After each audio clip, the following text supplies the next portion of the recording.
के चरणों में प्रणाम। आशा शिष्या के प्रणाम कोटि कोटि स्वीकार करी महादेव जी, स्वीकार करी महादेव जी। जाग जाग महादेव मैया भवानी की जय। हर हर महादेव। देखा शिव गुरु के चर्चा है, जय शिव गुरु महादेव जी। देखा एक गांव में एक केवट रहा और वो केवट के पले एक लड़की एक लड़का रहा और वो लड़का के नाम धैना भोला और लड़की के नाम धैना शिव कुमारी। और लड़का के पहले बियाह कैना, लड़की के बाद में कैना। और जब लड़की के बियाह पड़ल तो उनके बहुत गरीबी रहे, तो वो गरीबी में अपने लड़का से कहना भोला से कि बचवा जा एक गांव में जिम्मेदार हुआ, उनसे कुछ पैसा मांग लावा शादी में। तू गई ना जिम्मेदार से पैसा ले लेना और लेके अना तो बहन के शादी अपन धूमधाम से कहना, जिम्मेदार साहब लिख पढ़ के उनके पैसा दे देना। पैसा दे देना कर्जा। अब वो लेके अना, ब्याह शादी भइल, बहन के शादी ब्याह बीत गई। ओकरे बाद लगना कहे भोला से कि भोला अब कर्जा देवे कोई जिम्मेदार साहब के, लेकिन कर्जा कैसे दियाई, हम लोग के पल्ले तो इतना आमदनी भी नहीं बाटे, कैसे दियाई कर्जा। तो भोला कहना कि हम जात हैं बाहर से कमाई जिम्मेदार साहब के पैसा के चुकता करब। अब वो गई ना जिम्मेदार साहब के पैसा के लियावे खातिर बाहर गई ना कमाए, तो कमा के अना जिम्मेदार साहब के घरे पैसा ले के अना। तो अपने पिताजी से कहे लगना कि बाबा हम तो पैसा लिए नहीं, अब जिम्मेदार साहब के देवे के बाद। कहना कि ठीक बा जा दिए बा जिम्मेदार साहब के पैसा उनके दे के याद है कि हम पैसा दे दिले हैं।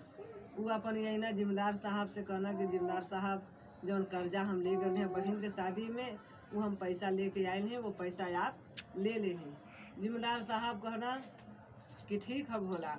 अपन निकलना डायरी में से अपन लिख देना कि भोला हमार पैसा चुकता कर देना, पैसा लेके रख लेना और लिख के डायरी रख देना। कहा भोला देख ला, तो भोला रहबे कहीं ना एकदम। कहाँ का देखी जिम्मेदार साहब, सबसे बड़ा विश्वास होला, आप कर्जा ले लेनी हमसे हम बहुत उधार हो गए कर्जा से।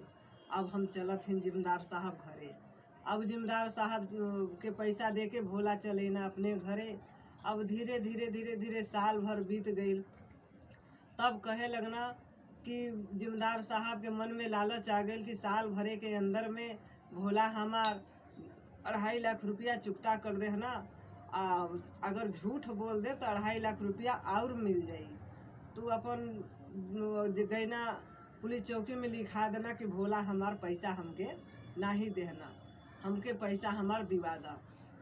अब वो अपन गैना नोटिस गई उनके घरे, तो भोला के पिताजी लगना डराए कि अब तो केस कर देना जिम्मेदार साहब, अब का होई।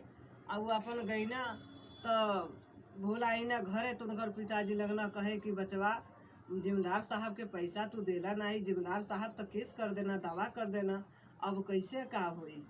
कहाँ ऐसे कैसे दावा हो जी, ऐसे कैसे केस हो जाई। पिताजी भगवान पर भरोसा रखा, भगवान भोलेनाथ हमार बहुत दयालु हुआ। भोला के पुजारी रहा वो भोला उनका लड़का। तो कहना ठीक बा।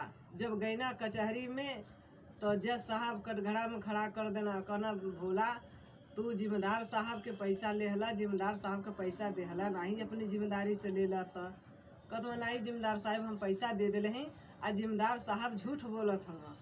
कहाँ झूठ बोलत हो, कोई साबुत है, कोई गवाही है।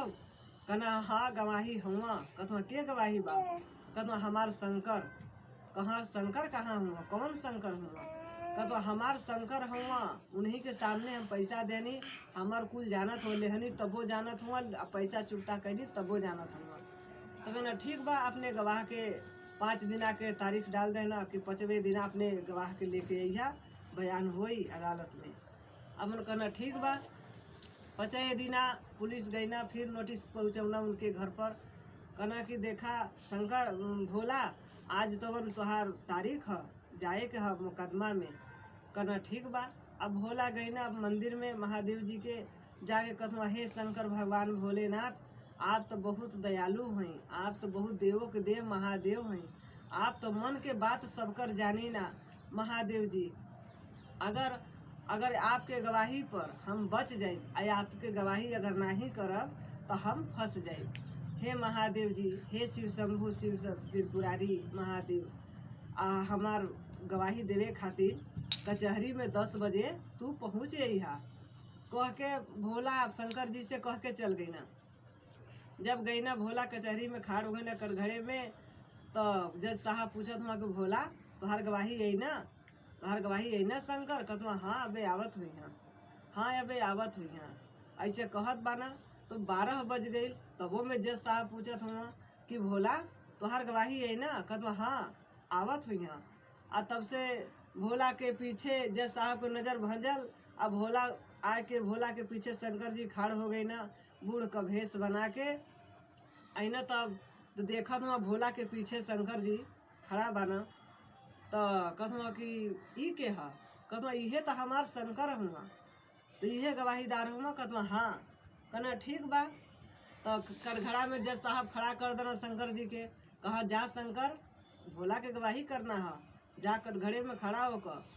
तो भगवान शंकर भगवान गई ना, गीता पर हाथ रख के बोलना कि हे भगवान, अरे जज साहब जवन कहब तौन सत कहब, आ सत के सिवा झूठ कबो नहीं कहब।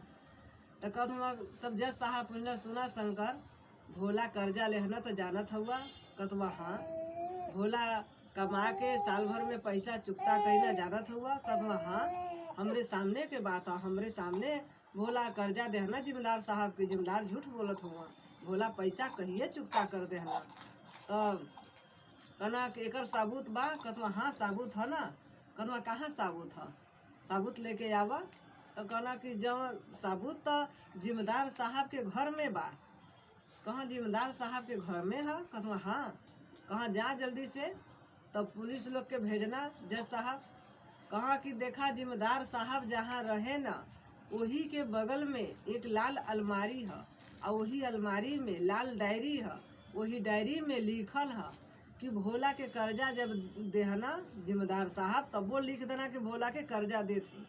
और जब भोला से चुकता पैसा कुल लेहना, तब वो लिखना जिम्मेदार साहब वो डायरी में कि हम भोला हमार कर्जा चुकता कर देना। तो जो आपके अदालत में पेश करना वो डायरी गलत है, वो झूठ है। और वो तो डायरी लाल डायरी है, उनके लाल अलमारी में है। तो पुलिस लोग के भेज के जज साहब जब खुजवावे लगना, तो डायरी सचमुच में मिलल। आ लेके पुलिस लोग पहुँचना कचहरी में, तो देखा तो सचमुच में सब लिखल बा, पैसा देत के समय भी लिखल बा कि ये दिन तारीख के पैसा देहनी, फिर ये दिन तारीख के पैसा हमार चुकता में भइल, भोला कर देहना, वो लिखले रहा। अब भोला के भोलापन का नाजायज फायदा वो जिम्मेदार साहब उठा लेना। अब यही के नाते जिम्मेदार साहब झूठ बन गई ना। अब भोला के तवन जज साहब पेन लेके अपन लिख देना कि जा भोला तोर हर केस ले तू एकदम निपटारा हो गईला, सब झूठ केसा बना रहा सा, जिम्मेदार साहब को झूठे केस कह दे रहा, झूठा साबित हो गई ना। अब भोला तवन जीत गई ना। अब भोला अपन जीत गई ना, तो अपन भोला और शंकर दोनों जानी चल देना कचहरी से। भोला मंदिर गए ना, अरे शंकर मंदिर गए ना, भोला अपने घरे गई ना। तब गई ना उनकर अपने पिताजी से लगना पूछे कि उनकर की का बचवास भोला पैसा के का भइल? कहाँ का भइल? पैसा हम दिले हैं तो दिले हैं। आ जज साहब हमार डिग्री कर देना, हमार जज साहब हमार पूरा केस खारिज कर देना, कुल खत्म हो गई मामला, हमार सब से बन गई, हमार सब झूठा केस कैला ना, झूठा साबित हो गए ना, हम तो सत्य हो गई नहीं। तब जज साहब भोला के घरे गई ना। कहूँ कि भोला तो हर गवाहीदार जो शंकर रहा वो कहाँ हुआ, उनसे हम मिलना चाहते हैं। तो जज साहब से भोला बताऊना कि हमार शंकर मंदिर में हुआ। तो मंदिर में कहाँ, कौन मंदिर? कहाँ हर मंदिर में रहे ना हमार शंकर। तो वहाँ जाके देखा तो पुजारी अपन पूजा करत रहा पंडित। तो जाके कहूँ तू ही शंकर हुआ? तो जज साहब पूछना तू ही शंकर हुआ? कहूँ नहीं हम शंकर नहीं हैं। कहा तब तू के हुआ?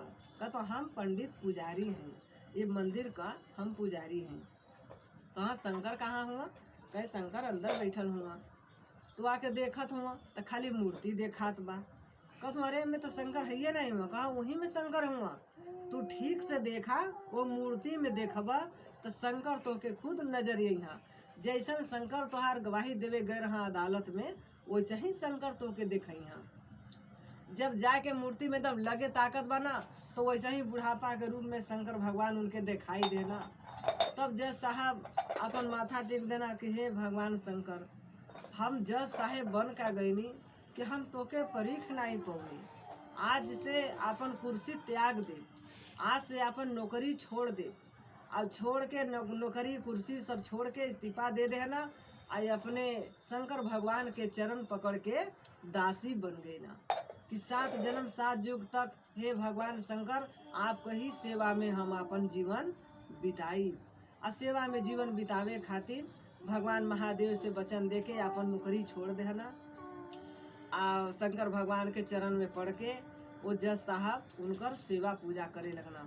कहा बहुत बड़ पापी हैं, आ बहुत बड़ हम बहुत बेकार इंसान हैं कि अपने शंकर भगवान के हम कटघरे में खड़ा कर देनी, हम जज बने के लायक हम नहीं हैं। इतना बात बोल के नौकरी छोड़ के अपने इस्तीफा दे देना, और शंकर भगवान के चरण में पड़ के उनकर दासी बन के सेवा पूजा करे लगना। प्रेम से बोला शंकर भगवान की जय, मैया पार्वती की जय, हर हर महादेव।